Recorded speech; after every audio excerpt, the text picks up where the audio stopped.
Well, breaking news coming in just over the last 20 minutes or so. A Syrian refugee suspected of planning to blow up an explosives-packed truck in a crowded place has been arrested by German police. A 38-year-old Syrian who has been in Germany for 2 years and living in Saarbrucken for a few months now was apparently looking for money. He established contact with Islamic State in order to receive funding that would allow him to plan and carry out attacks in specified cities in Germany. The suspect reportedly asked Islamic State for €180,000 to fund the attacks. The 38-year-old man contacted the terror group in Raqqa via an online messenger service. German police say he wanted to convert cars to make them look like police vehicles, load them with explosives and detonate them in crowded areas. We discussed this latest arrest with geopolitical analyst Patrick Henningsen. This also begs the question that the German authorities would have had to have been specifically monitoring a specific person on the other end, whether that be in Raqqa or the person in Germany. So, you know, are we looking at a sort of controlled environment here or not? So, in theory, yes, anybody could do this. Anybody could send someone money. Now, police also searched the suspect's home and say they have retrieved evidence. The fact that he himself was in contact with representatives of Islamic State, that he disclosed his identity, his place of residence and proofs of identity in an effort to convince the opposite side of his sincerity is a clear indication that he was serious.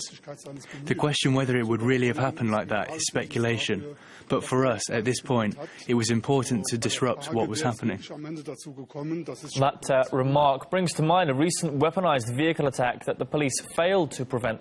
The Berlin tragedy a couple of weeks ago when a truck was driven into a crowd of people at a Christmas market. 12 people were killed in that attack. You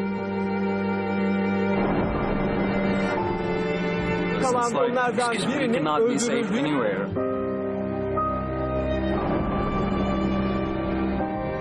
It happened so fast there was nothing we could do to stop it, and if we tried to stop it we would have been crushed.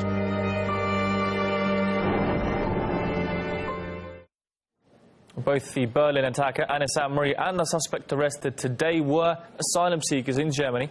They were just the latest in the series of refugees who've recently been implicated in terror activities in the country, something Chancellor Angela Merkel couldn't avoid in her New Year's speech.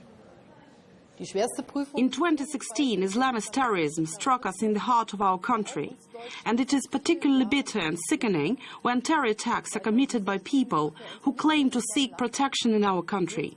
People whom our country was eager to help and who have now made a cruel mockery of this helping spirit. This is a very heightened state of fear in Germany, and you know, the press will definitely go after very vigorously a story like this because it also, there's a number of other contentious political things going on in Germany regarding Angela Merkel and the migrant crisis and a string of so-called terror attacks this past year in Germany. Not all of them actually bona fide terror attacks, we found out in the end. So it's very explosive politically in Germany right now. So a story like this could really set things off as well, and I think we've seen that pattern in Germany in the last few months. So I'm not sure whether this is a real genuine terror event or not, or had the potential to be. It's very difficult to tell at this early stage, but I do think there's a great potential for manipulation of a news story like this for political ends,